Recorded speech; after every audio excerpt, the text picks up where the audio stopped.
أجمعين. أما بعد فأعوذ بالله من الشيطان الرجيم. بسم الله الرحمن الرحيم. وجوه يومئذ ناظرة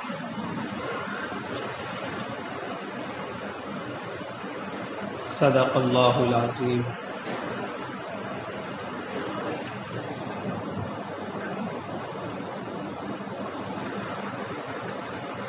میرے محترم بزرگوں،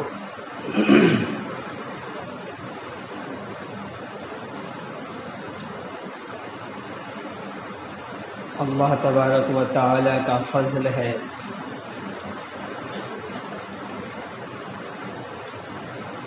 کہ اللہ تعالی نے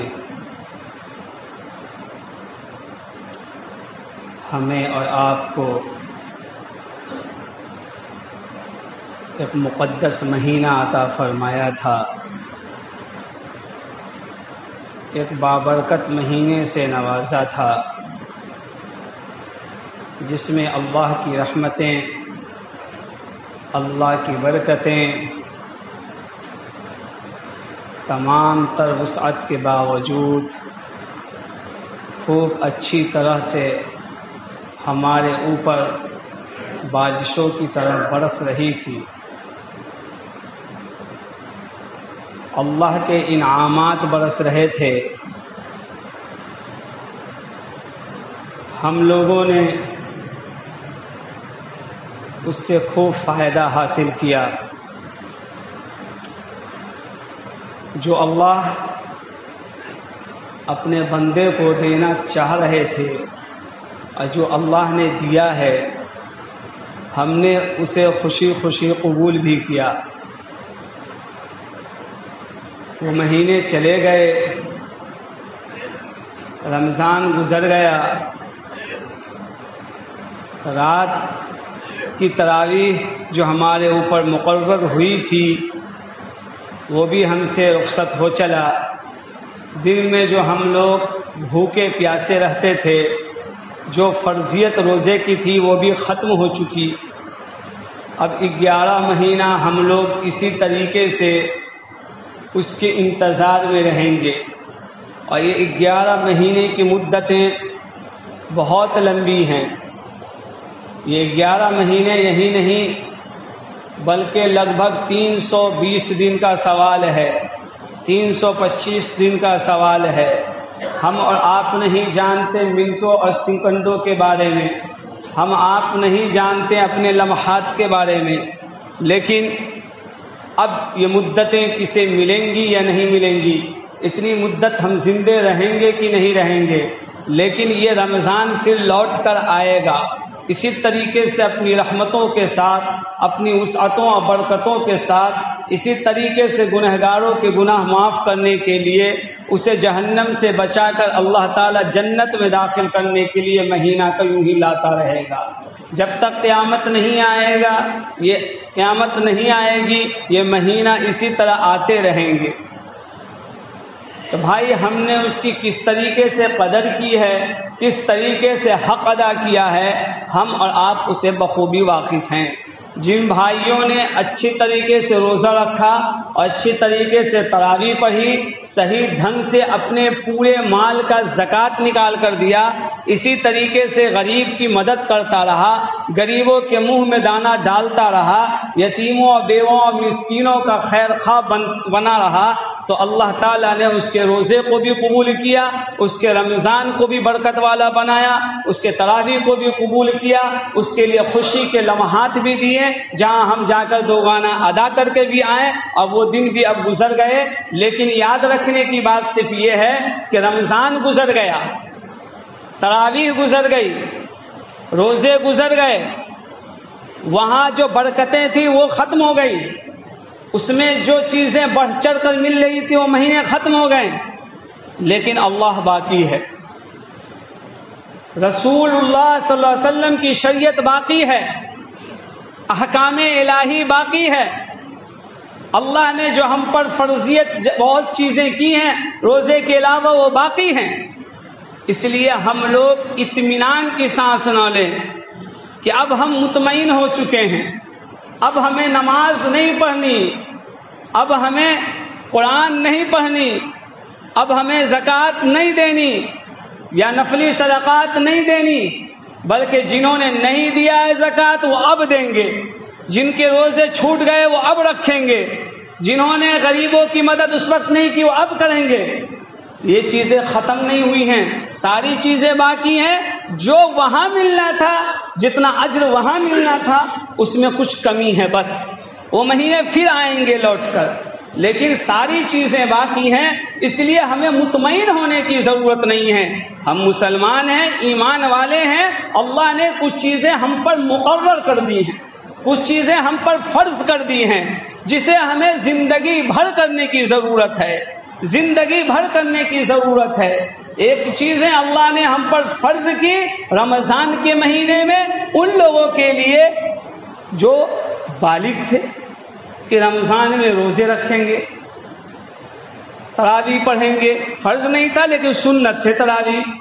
مال جس کے پاس ہے زکوٰۃ دیں گے، لیکن کچھ چیزیں ایسی فرض ہیں مسلمانوں پر، کچھ چیزیں ایسی واجبات ہیں مسلمانوں پر جو رمضان کے علاوہ بھی ہیں۔ پیسے ہیں تو حج فرض ہو گئے جو رمضان کے علاوہ ہے، اب حج کے مہینے آنے والے ہیں۔ اسی طریقے سے زکوٰۃ نہیں نکالا تو بعد میں بھی فرض ہے، ضروری نہیں ہے کہ رمضان کے مہینے میں ہی فرض ہوتا ہے۔ جس آدمی کا نصاب اسلامی تاریخ کے اعتبار سے اگر شوال کے مہینے میں پورتا ہے تو اس کے زکوٰۃ شوال کے مہینے میں فرض ہوتے ہیں، رجب میں پورتا ہے تو رجب میں فرض ہوتے ہیں۔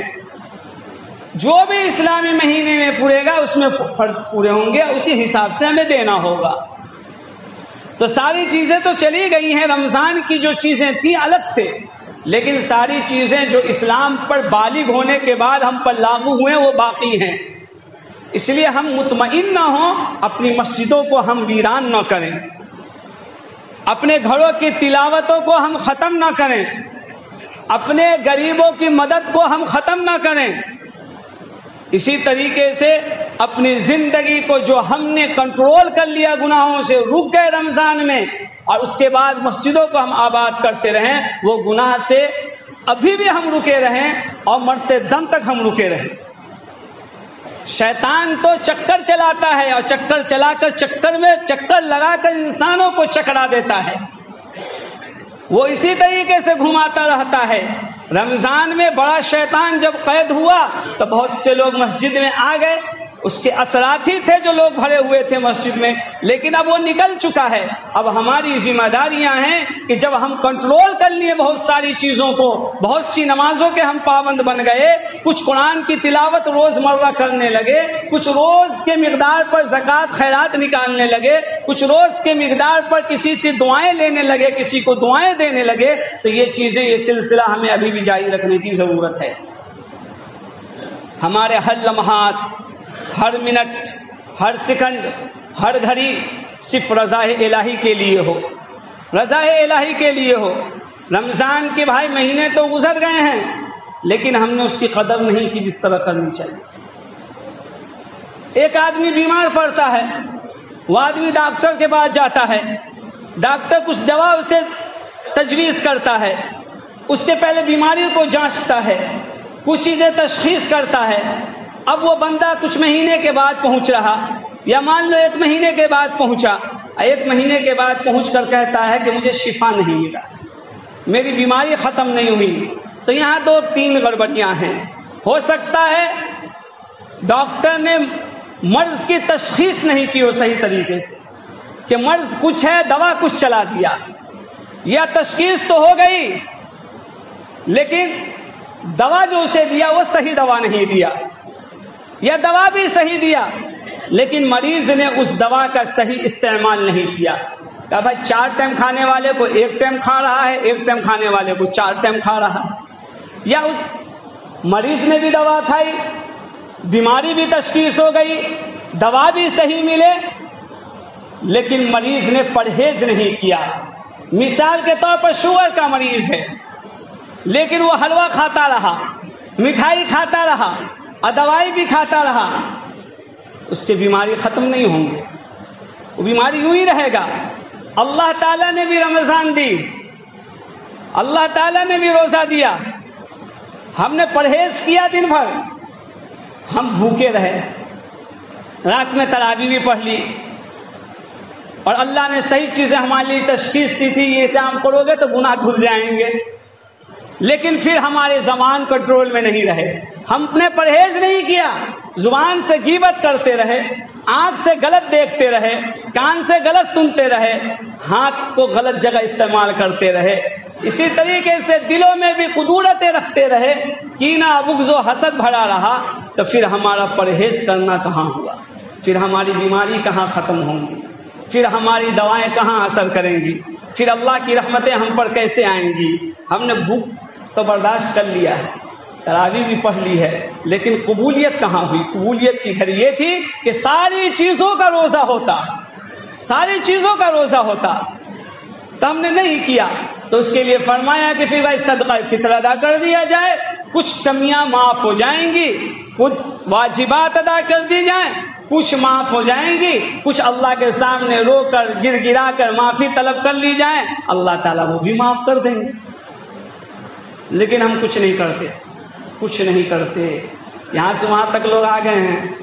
اب دیکھ لیجئے، جمعہ کا دن ہے، سید الایام ہے، سید الایام، اگر ایک فلم اسٹار، ایک کرکٹ کا کھلاڑی ابھی آ جائے تو جگہ نہیں ملے گی پاؤں رکھنے کی، جگہ نہیں، لوگ اسے دیکھنے کے لیے بےتاب ہو جائیں گے، اس سے ملنے کے لیے بےتاب ہو جائیں گے، ایک دیش کا پردھان منتری آ جائے تو اسے دیکھنے کے لیے بےتاب ہو جائیں گے، لیکن اللہ اپنے منادی کو بھیجتا ہے گھر میں، آواز گھر تک پہنچتی ہے، یہ بھیجنا ہی ہوا کہ ایک ایک شخص کے کان میں اذان کی آواز جا رہی ہے اور ٹکرا رہی ہے، اس کے باوجود 5 مرتبہ، 1 مرتبہ نہیں 5 مرتبہ، اور عید کے دن تو ہم 6 مرتبہ نماز پڑھتے ہیں، اور پہلی مرتبہ جو جمع ہوتے ہیں ایک نماز کے بعد تو بغیر اذان کے ہم جمع ہو جاتے ہیں، تو اتنی مرتبہ آواز ٹکرانے کے بعد آواز کے ہم اللہ کے دربار میں نہیں آتے، جو رب العالمین ہے، جو خالقوں کا خالق، جو بادشاہوں کا بادشاہ، اس کے دربار پر ہم نہیں آ رہے، ارے وہ کھلائے گا ہم کو، وہ پلائے گا ہم کو، ہم روزی روٹی کے اس میں پڑھ کر ہم خدا کو کیوں بھول بیٹھے ہیں؟ جو کافروں کو رزق دے سکتا ہے، جو یہود و مشرکین کو رزق دے سکتا ہے، کیا اپنے ماننے والے کو رزق نہیں دے گا؟ رزق دے گا وہ، لیکن ہم رزق کی وجہ سے ہم اپنے دکان کو بند نہیں کر پاتے، ہم اپنے دکان سے اٹھ نہیں پاتے، یہ کتنے افسوس کا مقام ہے، کتنے افسوس کا مقام ہے کہ گھر کے بغل میں ہماری مسجدیں ہیں، گھر کے بغل میں اللہ کا عبادت خانہ ہے، پھر بھی نہیں آتے۔ اس لیے اللہ کے نبی صلی اللہ علیہ وسلم نے فرمایا کہ اللہ تعالیٰ نے مجھے سب سے پہلے ادب سکھایا، ادب سکھانے کے بعد علم سکھایا۔ بھائی ادب سیکھا جائے گا، مسجد کا ادب، بڑوں کا ادب، علماء کا ادب، بچوں پر شفقت کیسے کرنی ہے، یہ سیکھا جائے گا۔ جب سیکھ کر ہم آئیں گے مسجد میں ادب و احترام کے ساتھ اللہ کے سامنے جھکیں گے تو ہماری نماز بھی قبول ہوگی، ہمارا آنا بھی قبول ہوگا، ہمارے دل میں بھی علم آئے گا، اور پھر انشاءاللہ علم کا ڈنکا بھی بجے گا۔ ادب سیکھنے کی ضرورت ہے۔ موسیٰ علیہ السلام طور پر گئے اللہ سے ملنے، اللہ تبارک و تعالیٰ نے ارشاد فرمایا فخلعنا علیک، اتار دو اپنے جوتے کو جو پہنے ہوئے ہیں۔ وہ طور کیا کوئی مسجدیں تھی؟ کوئی مسجد نہیں، لیکن فرمایا بالوادی المقدس طویٰ، یہ مقدس مقام ہے، یہ مقدس مقام ہے، یہاں جب آؤ موسیٰ تو اپنے جوتے کو نیچے اتار دیا کرو۔ نیچے جوتے اتار کر موسیٰ علیہ السلام اللہ کے یہاں پہ بات کرنے چلے جاتے ہیں۔ کلیم اللہ کا لقب ملتا ہے نا کہ اللہ سے بات کرتے ہیں۔ علماء نے نقطہ نکالا ہے کہ جب ہم مسجد میں جائیں، جب کسی بھی مقدس مقام پر جائیں تو ہمیں چاہیے کہ ہم اپنے جوتوں کو باہر اتار دیں۔ یہ ادب ہے، یہ واجبات نہیں ہیں، یہ کوئی فرض نہیں ہے، لیکن ادب ہے مقدس مقام کا۔ اب ہماری مسجد میں دیکھ لیں، جوتے پہن کے گھس جاتے ہیں آدمی، جوتے پہن کر اوپر چلے جاتے ہیں۔ مقدس مقام کا یہ ادب ہے کہ ہم وہیں اتار دیا جائے۔ اب لوگ کہتے ہیں ہم حرمین میں گئے ہیں، ہم نے مکہ کے وادیوں کو دیکھا ہے، ہم نے 20 سال وہاں گزار دیے، ہم نے دیکھا کہ لوگ حرم میں بھی جوتے یا چپل پہن کے چل رہے ہیں۔ لوگوں کا عمل دیکھنے کی ضرورت نہیں ہے، بلکہ ہمیں قرآن و حدیث دیکھنے کی ضرورت ہے۔ ادب جس کے دل میں ہوگا، ادب کا مقام ہوگا، وہ قبلہ کی طرف پاؤں نہیں پھیلائے گا، وہ قرآن کی طرف پاؤں نہیں پھیلائے گا، وہ حرم میں ننگے پاؤں چلے گا۔ جس کو نبی کی محبت ہوگی وہ نبی کے روزے پر تو یوں گر پڑے گا کہ بس اس کے اندر کچھ وما فیہا سے خالی ہوگا، دنیا سے خالی ہوگا اس کا دل۔ اب بندے جا رہے ہیں حج کرنے، حج کے موسم آ رہے ہیں، بہت سے لوگ کہتے ہیں 20 عمرہ کر لیے ہم نے تو اتنے عمرہ کر لیے، اب تو بھائی جنت واجب ہو چکی ہے اتنے عمرے کے بعد۔ ایک ہے بیت اللہ، ایک ہے عبداللہ، ایک ہے بیت اللہ اور ایک ہے عبداللہ۔ اللہ کے نزدیک بیت اللہ سے زیادہ قیمت عبداللہ کی ہے، بیت اللہ سے زیادہ قیمت عبداللہ کا ہے۔ اللہ کا جو بندہ ہے وہ عبداللہ ہے، اور بیت اللہ اللہ کا گھر ہے۔ فرمایا اس کی قیمت زیادہ ہے عبداللہ کی۔ گئے عمرہ کرنے اور کسی کو ایڑی رگڑ دی، کسی کو ٹھوڑ کر لگا دیا، عورتوں کے ساتھ اختلاط کر لیے، عورتیں بھی بوسہ دینے کے لیے، استلام کرنے کے لیے اوڑھنی کا اس کا ٹھکانہ نہیں، اور سوچے سنت کام کے لیے فرض کی کوتاہی کر رہے ہیں، مسلمانوں کو ستا رہے ہیں اور پریشان کر رہے ہیں، ایذائے مسلم حرام قرار دیا۔ ایک سنت کام کے لیے حرام کام کا ارتکاب کہاں دور سے۔ 10 حج کر لیے، 20 عمرہ کر لیے، اور وہاں پر خلاف کعبہ پکڑ کر عرفات کے میدان میں ملتزم سے چپک کر مینا میں اسی طریقے سے جہاں جہاں بھی صفا مروہ پر لوگ جا رہے ہیں، رو رو کر دعائیں کر رہے ہیں، اللہ سے مانگ رہے ہیں اور گر گرا رہے ہیں، اور پھر اس کے بعد اپنے گھر آتے ہیں اور وہاں کہتے ہیں اللہ ہم نے تو دعائیں کی ہی تھی، اب یہاں آ کر اپنے پڑوس میں اپنے غریبوں کا گریبان پکڑ کر عبداللہ کو ستا رہا ہے۔ اب اللہ فرماتا ہے بتا میرے بندے، میں تیرا کعبہ کے غلاف پکڑ کر رونا دیکھوں، ملتزم سے چمٹ کر تمہیں رونا دیکھوں، صفا مروہ پر تمہارا دوڑنا دیکھوں، عرفات کے میدان میں چلچلاتی دھوپ میں تمہارا رونا تڑپنا دیکھوں، یا تو میرے غریب بندے کو آ کر اپنے مکان پر جو ستا رہا ہے یہ میں دیکھوں، تجھے معاف کروں یا نہ کروں، کیا کروں تیرے ساتھ۔ تو بھائی حج کر لیے، عمرہ کر لیے، قبولیت تو جب ہوگی جب اس کو اپنی زندگی میں ہم لاگو کریں گے۔ ہمارے روزے کی قبولیت جب ہوگی جب آگے والی زندگی ہم روزے کی طرح گزاریں گے، روزے کی طرح گزاریں گے۔ اس لیے میرے بھائی ہمیں توبہ کرنے کی ضرورت ہے، کیونکہ رمضان گزر چکا، سب سے پہلی ذمہ داری ہماری یہ بنتی ہے کہ ہم توبہ کریں، توبہ کریں، توبہ کریں۔ توبہ کیا ہے کہ اپنے گناہوں کی توبہ کریں۔ التائب من الذنب کمن لا ذنب لہ، اللہ کے نبی صلی اللہ علیہ وسلم ارشاد فرماتے ہیں توبہ کرنے والا گناہوں سے ایسا ہے جیسا اس نے کبھی زندگی میں گناہ کیا ہی نہیں۔ فرمایا میرے نزدیک اللہ تعالیٰ نے کہ وہ بندہ زیادہ قریب ہے، وہ بندہ زیادہ محبوب ہے، وہ مجھ سے زیادہ مقرب ہے جو بندہ گناہ کرے پھر توبہ کرے، گناہ کرے پھر توبہ کرے، گناہ کرے پھر توبہ کرے۔ وہ جتنی مرتبہ گناہ کر لے دن میں 100 مرتبہ، لیکن 100 مرتبہ توبہ کرے گا تو میری نگاہ اس پر زیادہ ہوگی، میں اس کو اپنے قریب کروں گا۔ علماء مثال دیتے ہیں یہ ایسا ہی ہے جیسے کنویں سے کوئی رسی سے پانی کھینچتا ہے، کھینچتے کھینچتے وہ رسی میں رگڑ پیدا ہو جاتے ہیں، ایک وہ وقت آتا ہے وہ رسی وہاں سے ٹوٹ جاتی ہے، لیکن غریبی کی وجہ سے، مفلسی کی وجہ سے، بے کسی کی وجہ سے، وہ انسانوں کے پاس پیسے نہیں ہوتے، وہ اسی رسی کو دوبارہ سے گاٹھ باندھتا ہے، پھر اسے کنویں میں نکالتا ہے، لیکن جب اب دوبارہ اٹھاتا ہے تو دھیرے دھیرے اٹھاتا ہے کہیں وہ گرا پھر نہ کھل جائے، وہاں گھسا ہوا پھر نہ ٹوٹ جائے۔ اللہ فرماتا ہے جو بندہ بار بار گناہ کرتا ہے اور پھر توبہ کر لیتا ہے میری نگاہ اس بندے سے زیادہ ہوتی ہے جو بندہ کبھی گناہ ہی نہیں کرتا، کہ بندہ پھر میرے راستے سے نہ پھرے، پھر گیا پھر آ گیا، میں فوراً اس کا دعا قبول کرتا ہوں کہ بس تجھے میں نے پھر معاف کر دیا۔ تو بھائی ہم لوگ اسی میں سے ہیں کہ بار بار گناہ ہو جاتی ہے۔ ہم یہاں پہ تو آ کے بیٹھ گئے ہیں، باتیں سننی ہیں، بھائی باتیں بھی پسند آ گئی، دل میں ارادہ کر لیا عمل کرنے کا، لیکن مسجد سے نکلتے ہی ساری چیزیں غائب ہو گئی، پھر وہی برائی۔ پھر وہی غیبت، پھر وہی بے حیائی، آنکھیں غلط دیکھ رہی ہے، ہاتھ سے غلط رشوت کے پیسے گون رہے ہیں، دکان پہ بیٹھے ہیں تو اوپر نیچے کر رہے ہیں، 2 کا 4، 4 کا 5 کرنے لگے، دیکھ ہی نہیں رہے ہیں پھر ساری چیزیں. تو یہ کیا ہے کہ بس یہاں تک رہے وہاں غائب ہو گئے. لیکن جیسے ہی وہ گناہ ہوئے بندے نے پھر توبہ کر لیا، یاد رہے گا تبھی تو توبہ کرے گا. جیسے توبہ کیا اللہ کے پھر قریب ہو گیا. مقرب کہتے کس کو ہیں؟ اللہ فرماتا ہے جو میرے سے قریب ہوتا ہے، میرا مقرب ہوتا ہے، اس کی مثال دیتے ہیں کہ میں اس کی آنکھ بن جاتا ہوں، میں اس کا کان بن جاتا ہوں، میں اس کا ہاتھ بن جاتا ہوں، میں اس کے پیر بن جاتا ہوں. وہ جب بولتا ہے تو میری زبان بولتا ہے، وہ دیکھتا ہے تو میری آنکھ دیکھتا ہے، وہ پکڑتا ہے کسی چیز کو یا دیتا ہے کسی کو کوئی چیز تو میری ہاتھ سے دیتا ہے. جی یہ مقرب بندہ وہ ہوتے ہیں.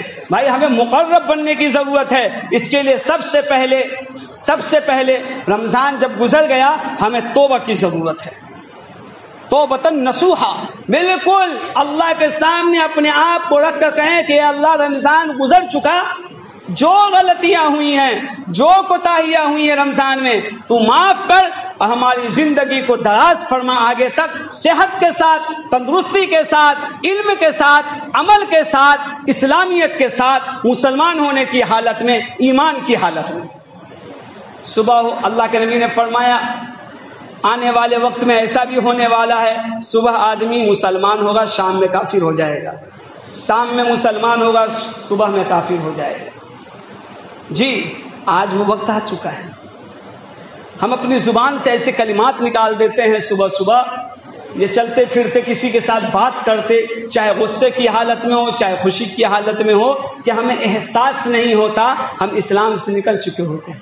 پھر توبہ کی توفیق نہیں ملتی. پھر توبہ کی توفیق مل گئی ایک آدھ نماز پڑھ کر اور پھر اللہ کے سامنے استغفار کر تو پھر اس کے بعد شام میں ہم ایسے الفاظ نکال دیتے ہیں.